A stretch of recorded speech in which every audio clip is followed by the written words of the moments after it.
اچھا دیکھیے، جس وقت آپ اذان دے رہی ہوں گی ذرا اہمیت کا آپ کو احساس ہو جائے کہ یہ اذان ہے کیا چیز. جس وقت بھی آپ اذان دیتی ہیں اس وقت ہوتا کیا ہے. باقاعدہ ثواب الاعمال میں شیخ صدوق نے چھٹے امام جعفر صادق علیہ الصلوۃ والسلام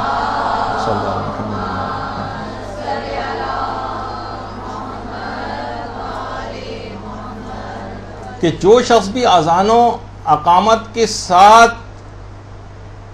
نماز پڑھتا ہے، اذان بھی دیتا ہے اور اقامت بھی، تو ملائکہ کی 2 صفیں اس کے پیچھے آ کر کھڑی ہو جاتی. اور اگر فقط اقامت کہتا ہے تو 1 صف ملائکہ کے پیچھے آ کر کھڑی ہوتی، جو فروع کافی کی بھی روایت. اور ہر صف کی جو حد ہے وہ کم سے کم اس کا فاصلہ، اتنی بڑی وہ صف ہے کہ جو کہ مشرق اور مغرب کے درمیان فاصلہ، جو فرشتوں کی صف آ کر کھڑی ہوتی. اور زیادہ سے زیادہ اتنا ہے کہ جتنا زمین اور آسمان کے درمیان فاصلہ. اور باقاعدہ وسائل الشیعہ میں کہ اگر کوئی شخص اقامت دیتا ہے تو ایک فرشتہ اس کے پیچھے آ کر دائیں طرف آ کر کھڑا ہو جاتا ہے اور ایک بائیں طرف آ کر کھڑا ہو جاتا ہے. اچھا، کچھ میں اتنے زیادہ بڑی تعداد کا تذکرہ ہے، کچھ میں ایک فرشتے کا تذکرہ ہے. تو امام خمینی نے یہ بات ارشاد فرمائی کہ اختلاف روایت جو اس سلسلے میں فرشتوں کی تعداد کا ہے، ہو سکتا ہے کہ یہ جو ہے نماز گزار کی معرفت اور خلوص کے اختلاف پر مبنی ہو. یعنی جتنا جس کا مقام اور مرتبہ ہے اس کے مطابق فرشتوں کی تعداد اس کے پیچھے آ کر کھڑی ہوگی. اور جس وقت وہ شخص اذان اور اقامت دے رہا ہوتا ہے کوئی شخص، تو وہ فرشتوں کا امام بن جاتا ہے، امام جماعت. اب اس کو امام خمینی نے کہا ہے کہ اب اسے چاہیے کہ اس بات کو تائید الہی سمجھے اور خدا سے اس نسبت کا اپنے احترام کرے. اب وہ گناہوں میں مبتلا نہ ہو کہ وہ اس کا مقام اور مرتبہ ایسا ہے کہ فرشتے اس کے پیچھے آ کر نماز پڑھنے لگے، تو اپنے مقام اور مرتبے کو کم نہ کرے. آیت اللہ محمد جواد انصاری حمدانی، جن کا پچھلی دفعہ بھی تذکرہ ہوا تھا کہ جو اپنی نمازوں میں خشوع و خضوع کے سلسلے میں بڑے مشہور تھے، وہ خود فرماتے ہیں کہ ایک دفعہ میں ایک مسجد میں داخل ہوا تو میں نے دیکھا کہ ایک بوڑھا شخص اکیلا کھڑا نماز پڑھ رہا ہے. اچھا، یہ تو بہت ہی صاحب معرفت اور عارف علماء میں سے تھے. کہہ رہے ہیں میں نے دیکھا کہ فرشتوں کی صفوں کی صفیں اس کے پیچھے اقتدا کر رہی ہیں اور اس بوڑھے کو معلوم ہی نہیں ہے کہ یہ کیا ہو رہا ہے. کہنے لگے میں سمجھ گیا کہ اس نے یقیناً نماز سے پہلے اذان اور اقامت دی ہوگی. یعنی جو باقاعدہ ایسے علماء ہیں جن کی برزخی آنکھ کھل جاتی، وہ ان فرشتوں کو اپنی آنکھوں سے بھی دیکھ سکتے ہیں. تو اذان کا دیکھیے اتنا احترام کہ ہمارے علماء قائل رہے ہیں، اور آپ سے بھی اس بات کا تقاضا ہے کہ آیت اللہ حسین بروجردی، ان کی عادت تھی کہ جب بھی مؤذن کی اذان کی آواز سنتے تھے یہ فوراً روبہ قبلہ ہو جاتے تھے اور بہت غور سے احترام اذان میں اذان سنا کرتے تھے. اور ملا ہادی سبزواری، جن کی شرح منظومہ کے باقاعدہ درس وغیرہ دیے جاتے ہیں،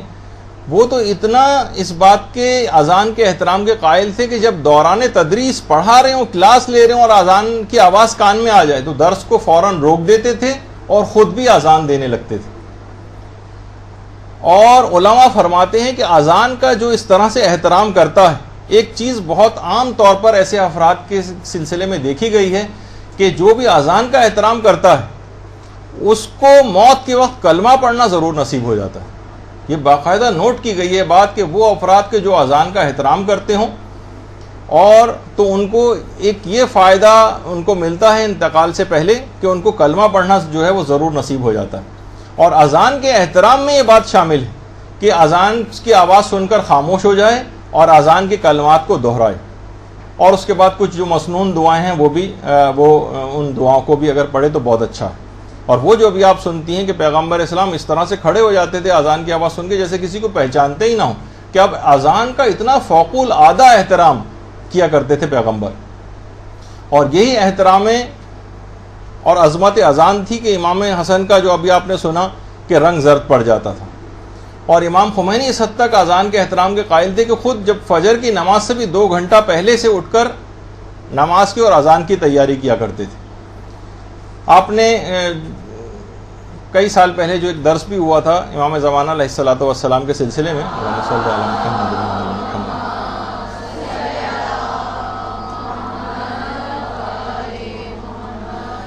اس میں زبیدہ خاتون کا تذکرہ بھی آیا تھا. زبیدہ خاتون وہ ہیں جو ہارون رشید عباسی کی بیوی تھیں, اور اتنا بڑا مقام ان خاتون نے حاصل کیا کہ بہت سی روایات میں ہے کہ امام زمانہ کے ظہور کے بعد ان کی مددگار جو خواتین کی تعداد ہے اس میں بھی زبیدہ خاتون شامل ہے. اور زبیدہ خاتون نے کئی سو کنیزیں, حافظہ قرآن کنیزیں رکھی ہوئی تھیں جو روزانہ باواز بلند تلاوت قرآن کیا کرتی تھیں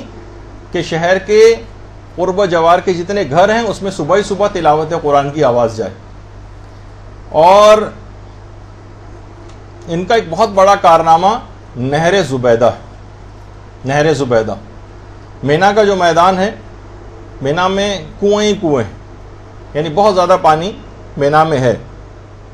مکے میں پانی کی بڑی قلت تھی, یہاں تک کہ ایک مشک پانی بھی بہت زیادہ قیمتی فروخت ہوتی تھی اور حاجی حضرات کو شدید پانی کی پریشانی تھی. تو زبیدہ نے اپنے ذاتی مال کو خرچ کیا تھا اور مینا سے باقاعدہ پانی کا انتظام, ایک نہر کھدوا کر پانی کا انتظام کروا کے کہ مکے تک جو ہے اس نہر کو پہنچایا تھا. اور آج بھی اس کے آثار, یہ جو یہ مینا کا میدان ہے, سامنے یہ فلیٹ نما خالی عمارتیں ہیں اور اس کے پیچھے جو پہاڑی کے اوپر ایک چیز چل رہی ہے, یہ جو آپ کو ایک دیوار سی نظر آ رہی ہے بنی ہوئی, یہ نہر زبیدہ کے ریمننٹس ابھی بھی وہاں پر موجود ہیں. اور باقاعدہ اس نے ایک ایسا سسٹم بنایا تھا کہ باقاعدہ حیرانگی ہوتی ہے کہ کس طرح سے اس زمانے میں بھی بہت زیادہ پیسہ خرچ کر کے کہ پانی اس طرح سے پائپ لائنوں کے ذریعے اس نے جو ہے وہاں تک پہنچایا تھا. ابھی بھی اس کے کچھ جگہوں پہ آثار ہیں, کچھ جگہوں پہ آثار جو ہے وہ ختم ہوتے جا رہے ہیں. یہ نہر زبیدہ کی وہ دیوار ہے. اور اس طرح سے اس میں بیچ بیچ میں بہت سے اسپل ویز بھی بنائے تھے کہ بیچ بیچ میں بھی کہیں پانی لینے کی ضرورت پیش آئے تو بہت اس کو کاریگری کے ساتھ اس کو بنایا گیا تھا. تو بہرحال انتقال کے بعد زبیدہ کو کسی شخص نے خواب میں دیکھا اور کہا کہ آپ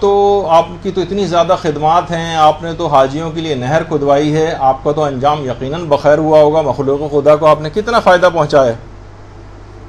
اس وجہ سے آپ کی تو مغفرت لازمی ہو گئی ہوگی. زبیدہ نے اس شخص سے کہا کہ نہیں, جس وقت میں نے اپنے اس عمل کو پروردگار کے سامنے پیش کیا تو پروردگار کی طرف سے جواب آیا کہ وہ پیسہ تو ہمارا ہی دیا ہوا تھا اور وہ توفیق بھی ہماری دی ہوئی تھی جس کی وجہ سے تم نے یہ کام کیا. تم وہ کام بتاؤ, پیش کرو ہماری بارگاہ میں کہ جو تم نے خود کیا ہو. میں گھبرا گئی, یہاں تک کہ ہاتف غیبی نے خود میری مدد کی اور آواز آئی تمہارا ایک عمل یقیناً بارگاہ عزتی میں خدا کی بارگاہ میں قبول ہوا ہے. اچھا, بعض اوقات دیکھیے لوگوں کے دماغ میں چیزیں آتی ہیں کہ اس کے معنی یہ نہیں کہ باقی اور کسی چیز کی زبیدہ کی کوئی اہمیت نہیں تھی, لیکن کسی ایک عمل کو اس کے ثواب کو بتانے کے لیے, پرومیننٹ کرنے کے لیے بھی باتیں اس قسم کی بیان ہوتی ہیں. ایک عمل تمہارا بارگاہ خداوندی میں قبول ہوا ہے, وہ یہ کہ جب تم بہت بھوکی تھی ایک وقت میں اور کھانا تمہارے سامنے آیا تھا اور اسی وقت اذان کی آواز کان میں آئی تو تم نے اپنے ہاتھ سے وہ لقمہ رکھ دیا, اذان کے احترام میں ہاتھ کو روک دیا, اذان کا وہ کلمہ دہرایا, میرے نام کے احترام میں لقمہ لینے میں تاخیر اور احترام اذان کی وجہ سے آج تم مقرب بارگاہ الہی ہو گئی. اللہم صلی اللہ علیہ وسلم.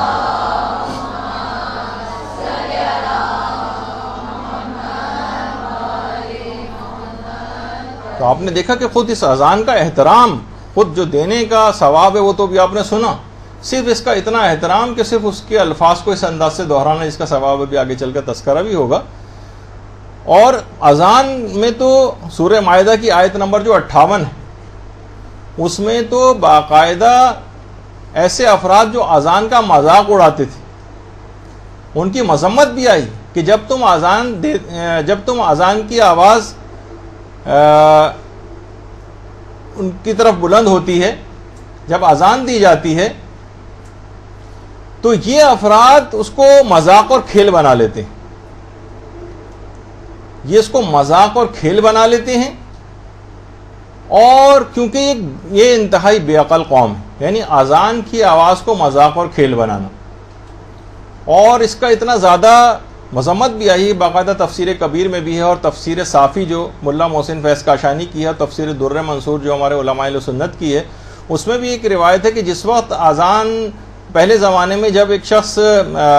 اذان کی آواز میں اشہد ان محمد رسول اللہ کی جملہ سنتا تھا تو مذاق اڑاتا تھا. تو تمام تفاسیر نے اس کا لکھا ہے کہ اس کا گھر میں ایک دفعہ آگ لگ گئی اور وہ آدمی اور اس کے تمام اہل خانہ بھی اس میں جل کر خاک ہو گئے. یعنی یہ دنیاوی عذاب بھی ان کے اوپر آیا. اور اذان کو اپنے مکمل آپ آداب کے ساتھ، جو امیر المومنین نے بھی جملہ ارشاد فرمایا کہ جب بھی اذان دو قبلہ رخ ہو کر اذان دو. اور یہ بھی باتیں کہی گئیں کہ جو تم میں زیادہ فصیح ہو اس کو اذان کے لیے مقرر کرو. اور گھر میں تو جو بہت اچھے طریقے سے اذان دینے والا ہو، ایسے افراد کو مساجد میں خاص طور پر ہم یہ دیکھتے ہیں کہ ہماری مساجد میں نہ ان کو صحیح تلفظ ہوتا ہے، انتہائی اغلاط کے ساتھ بھرپور ان کی اذان ہوتی ہے. اور بہت سی اذانیں تو یقیناً ایسی سنی ہیں کہ جس کے متعلق کہا جاتا ہے، شاید شہید مطہری نے لکھا ہے کہ کچھ اذان میں کیا ہوتا ہے، لوگوں کو اللہ کی طرف بلایا جاتا ہے. کچھ اذانیں ایسی ہیں جس سے لوگ اسلام سے دور ہوتے ہیں. اتنی خطرناک آواز میں، اتنی کڑھی آواز میں، اتنی خراب طریقے سے اذان دینے والے ہم اکثر ایسی اذانیں بھی سنتے ہیں. تو ہمیشہ اچھے افراد کو جو بہت اچھے طریقے سے اذان دیں ان کو مقرر کرنا چاہیے. اور اسی طریقے سے ہمارے چھٹے امام نے بھی جملہ ارشاد فرمایا کہ انگلیوں کو کانوں پہ رکھنا یہ بھی سنت ہے.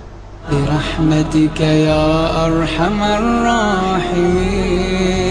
وصلى الله على محمد وآله الطاهرين.